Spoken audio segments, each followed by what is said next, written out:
Hello, everyone. Welcome to Health Professional Radio. I'm your host for today, Tabetha Moreto. Our guest today is Dr. Deb Levy, a consultant pediatrician based in Sydney with a unique holistic approach to children's health and wellness.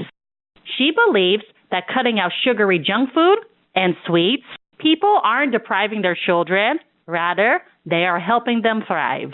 Today, we're going to talk about Australian children eating mostly unhealthy food and what can we do to tackle this issue. Without further ado, welcome to the show, Deb. It's so nice to have you here. Thanks, Tabetha. Nice to be here. My pleasure. So, Deb, please tell us more about yourself and your work with families and children to develop better eating habits. Okay, well, as you've already mentioned, Australia, as well as the rest of the world, really has a problem with children's eating habits around fussy eating, as well as what they'll eat instead. So I guess in terms of my work, I see a lot of children coming into my practice who do exhibit signs of fussy eating, and a lot of parents are worried about it. When you look at the stats across Australia, around about 85% of children are fussy around some type of food, and this is research that's been commissioned by Blackmores. And not surprisingly, the majority of the foods are vegetables that children want to avoid. 75% of children don't like certain vegetables, and if you look at the Australian Bureau of Statistics, only 5% of our children have the recommended servings of vegetables a day. So here you have a group of the population that really are not getting the nutrients and the vital phytonutrients, micronutrients, etc., that they really need in order to have those building blocks to grow and to reach their full potential. And on the other hand, it's also about not just what they're missing out on, but what they're eating instead. This is what children are preferring to eat, and the research again has shown that 75 to 80% of children would prefer to eat unhealthy foods such as fast foods, junk foods, and snack foods. A really worrying statistic, I think, when you look at our children's population's health as well as their weight. Very interesting. And I agree with you. I can relate to this issue myself because I have a 3-year-old daughter who doesn't like to eat vegetables. I try my best to get her to eat broccoli and all the good stuff, but instead she always wants cereal, hamburgers, French fries, and things like that. Yes, not surprising. And I too have a 3-year-old daughter, so I can relate on all levels. And it's not surprising. If you think about children, their taste buds are geared towards sweet and salty foods, especially sweet foods. Breast milk, for example, has quite a sweet flavor to it. And that's easy for them to persist and gravitate towards those foods, which is why as parents and obviously as healthcare practitioners, it's so important for us to steer them towards much more healthy eating. Yes, that's true. And speaking of junk food, let's talk about sugar consumption. What are your thoughts on sugar consumption in children's diets, particularly given this new research? It's worrying. I think that's the first thing that I want to say. I'm sure the majority of your listeners are very aware of the dangers of sugar. As I've already mentioned, children will gravitate towards sweet foods. I think what I often focus on when I'm chatting to families is really educating them. So that's empowering them in terms of their knowledge. And with that knowledge, I believe it'll help them make healthier food choices for their children. For example, reading labels, food labels. So if you look at the recommended amount of sugar for a child, it's anywhere from 3 to 8 teaspoons a day, depending on their age. And this is refined sugar I'm talking about. These are added sugars. I'm not referring to fruit and dairy, which also contains quite a bit of sugar. So if you look at 3 to 8 teaspoons, well, what does that mean when you're looking at the back of the label and everything's in grams? So what I educate parents is 4 grams of sugar is equal to 1 teaspoon of sugar. So that'll give them a little bit of a better picture in their head as to how much sugar their child is actually ingesting. So that's the story with refined sugar. I've already mentioned natural sugars, and I do think it's important not to overdo them. So yes, fruit is healthy, and 100% your child's diet should include some fruit, but not too much fruit. So this goes back to, again, empowering families and increasing their knowledge in terms of what your child should be eating, how many servings, and what does a serving actually mean.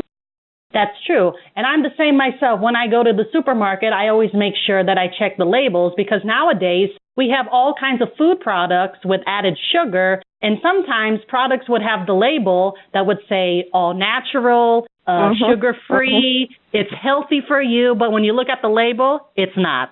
Absolutely, it'd be quite deceptive. And, you know, I found the strangest of foods that have sugar in them. I was buying some olives the other day, and there's sugar with them. I mean, there's really no need for there to be sugar with olives. Yeah, that's true. I agree with you on that. Now, let's talk about health professionals. How can health professionals help increase nutrition in children's diets and help reduce sugar consumption also? I think it can be tough for health professionals, and it'll depend on how much time they have to spend with families. I certainly think it's important whenever you see a child in your room, always include a dietary history as part of your history, and that will certainly alert you to any potential issues. As healthcare providers, we do have the luxury, if we have the time, of going a little bit deeper and trying to work out whether or not they will actually have any nutritional deficiencies, such as iron or calcium, for example. Tips for parents, I usually work around 4 points. So the 1 point is empower yourself. And this is around parents gaining knowledge, directing them to reputable online resources, whether it be government-based or Blackmore Super Kids Hub also has some great information. Really, again, around knowing what your child should be eating. The second point is setting a good example as parents. So here I'm referring to sitting around a table, having a meal together, and enjoying the foods that you want your child to be eating. You know, you don't want to be grimacing when you're eating that broccoli, as you mentioned, because children learn by mimicking us. So really, it's a great way to try and get them to try new foods. The third point is about involving children in their food choices and making it fun. So this is age dependent, but it could be something simple like giving them the choice of which vegetable they want for dinner or which protein they want for dinner. You could, if you've got the space, maybe grow a little herb garden. Get them cutting food and helping you with food prep or even just laying the table. They really like to feel like they have some sense of control. You know, and again, the 3-year-old child, as you mentioned, Tabetha, I'm sure that you've experienced this. I also mentioned making it fun. So what you don't want is food and eating to become a stressful thing, which it can easily slip into, especially if you've got one of those fussy eaters, where it becomes a chore, it becomes about punishment. You really want to try and step away from that. Try not to focus on the negative and rather praise what they are willing to eat and willing to try. The fourth point is don't give up. It can be very despairing for parents, but a lot of research has been done on this and has shown that sometimes it takes 10 to 20 attempts for a child to actually agree to eating a new food and then introducing it into their diet. So don't give up, you'll get there. And back to the issue of fussy eating, it's often a developmental phase too, so it can wax and wane, but usually it does improve with time. That was a fantastic point. I love it. Don't give up. That's true. There are times where it can be stressful for me as a mother trying to get my daughter to eat. But I like what you mentioned earlier, getting the kids to help you in food preparation. And even though my daughter's only 3 years old, I'm starting to do that now especially. And I'm surprised that she's actually volunteering now, like, Mommy, I'm going to prepare the table.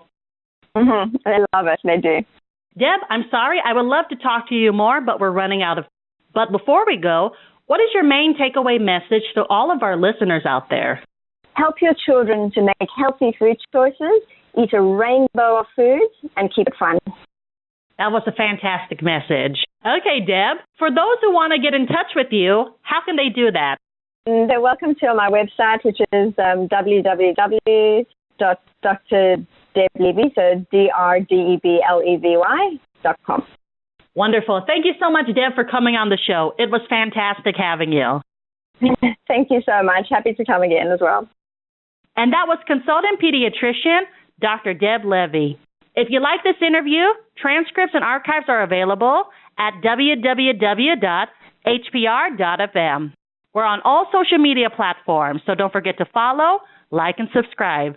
Show us some love by subscribing to our HPR YouTube channel. We're also available for download on SoundCloud and iTunes. I'm Tabetha Moreto, and you're listening to Health Professional Radio.